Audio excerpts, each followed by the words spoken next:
जय जगन्नाथ पिलाने thanks job YouTube channel रे समस्त को वेलकम। आसतु आम देखा सबुदिन भली आज किसी जीके क्वेश्चन आनीचे जमी यूएसएफी आईआरबी आउ जेल बॉर्डर एवं होमगार्ड रे पढ़ला भली क्वेश्चन आम आनीचे।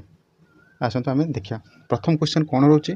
प्रथम क्वेश्चन रोचे निम्नोक्त मध्य क्यों राज्य समय ओडिशा प्रसिद्ध कोणार्क मंदिर प्रतिष्ठा होता। पूर्वगंग राजत्व, सोमवंशी राजत्व, गजपति राजत्व, मयूर राजत्व क्या बेले होता ना पूर्व गंग राजत्व। ऑप्शन नंबर क ही हम।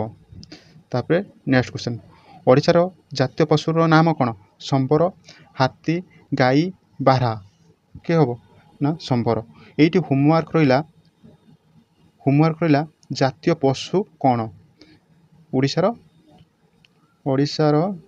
जातीय पशु किए मत कमेंट माध्यम जानव है। नेक्स्ट क्वेश्चन हूँ केबे ओडिशा बिहार ठारू अलग होता। 1948 जनवरी 1, 1936 एप्रिल 1, 1955 अगस्त 28, 1958 नवेम्बर 1 कौन ना 1936 एप्रिल 1। ऑप्शन नंबर बी ही हम। तापर नेक्स्ट क्वेश्चन ओडिशार मंदिर मालिनी सहर भाव क्यों स्थान जनाशुना।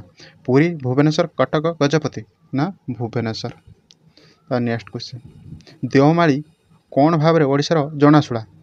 ओडिशार लोकनृत्य भाव प्रसिद्ध, ओडिशार उच्चतम गिरिशृंग, ओडिशार लोक वाद्ययंत्र, पूर्व ओडिशार ट्राइबाल ग्रुप संपर्क कौन हम ना देवमाली हूँ उच्चतम गिरिशृंग। यार उच्चता केते जे देवमाली उच्चता केते तार मत या कमेंट माध्यम जानव। आ देवमाली पहाड़टा क्यों डिस्ट्रिक्ट रे अच्छे है कमेंट माध्यम मत जनइबे ना मु नेक्स्ट क्लास रे आपको जनईदेवी। तो नेक्स्ट क्वेश्चन कौन रहा गोहिरीमथा मेराइन वन्य संरक्षित अंचल क्यों लिप्त प्रजातिर बासस्थान। डॉल्फिन, समुद्र कुंभीर, ऑलिभिड, समुद्र कईंच कौन से नुहे कौन रो ना ख ऑलिभिड कुंभीर। उन्होंने गोहिरीमथाटा कौन पाई ना ऑलिभिड समुद्र कईंच प्रसिद्ध। ता नेक्स्ट क्वेश्चन केबे भुवनेश्वर ओडिशार राजधानी होता। 1936, 1840, 1945, 1948 क्या हो ना 1948 रे होता। नेक्स्ट क्वेश्चन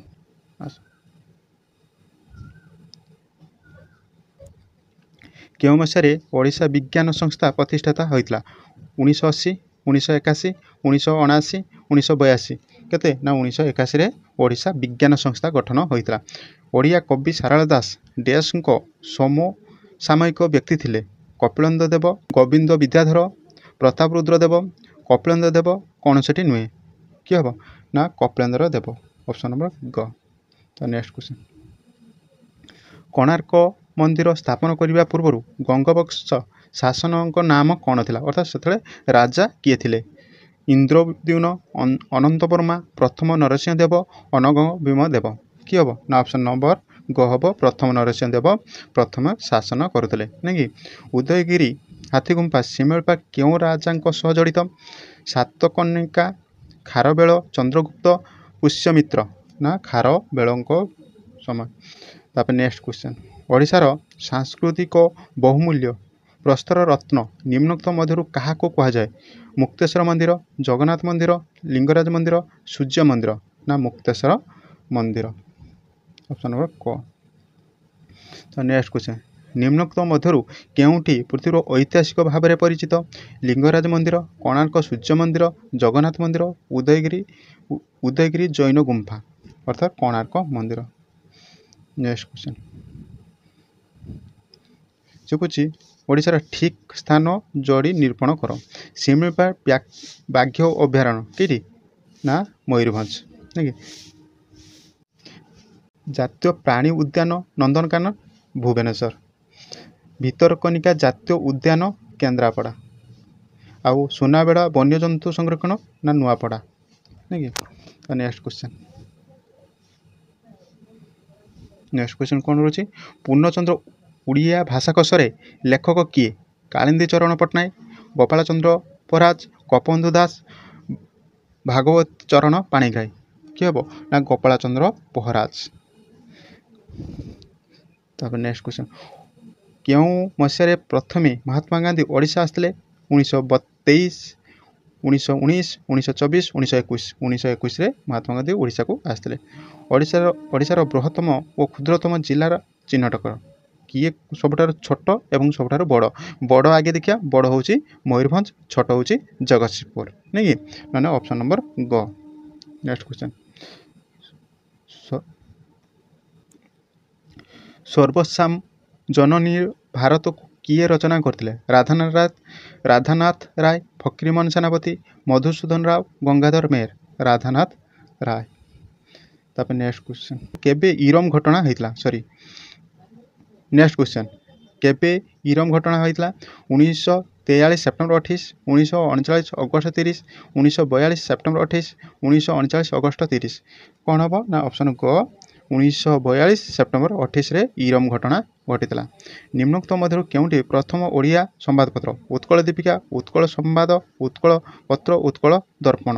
ଉତ୍କଳ ଦୀପିକା ହେଉଛି କ'ଣ ପ୍ରଥମ ସମ୍ବାଦପତ୍ର। ନେକ୍ସଟ କ୍ୱେଶ୍ଚନ୍ କେଉଁ ମସିହାରେ ଓଡ଼ିଶାର ପ୍ରଥମ ମାଗାଜିନ୍ ବୋଧଦାୟିନୀ ପ୍ରକାଶ ହୋଇଥିଲା? 1961, 1876, 1861, 1913। 1861ରେ ହେଇଥିଲା। ଏ ଯେ ବୋଧଦାୟିନୀ ଏହାର ଲେଖକ କିଏ ନା ଫକୀରମୋହନ ସେନାପତିଙ୍କ ଦ୍ୱାରା 1861ରେ ବାଲେଶ୍ୱରରେ ପ୍ରକାଶିତ ହୋଇଥିଲା। ମାନେ ଏ ଯେ ବୋଧଦାୟିନୀଟା କିଏ ଲେଖିଥିଲେ ନା ଆମର ଫକୀରମୋହନ ସେନାପତି। ଫକୀରମୋହନ ସେନାପତିର କଲେଜ ଗୋଟେ ନାହିଁ ବାଲେଶ୍ୱର FM କଲେଜ କିଏ ଜାଣିଛ କି? ଯଦି ଜାଣିଛ କମେଣ୍ଟରେ ହଁ ମାର ହେଲା।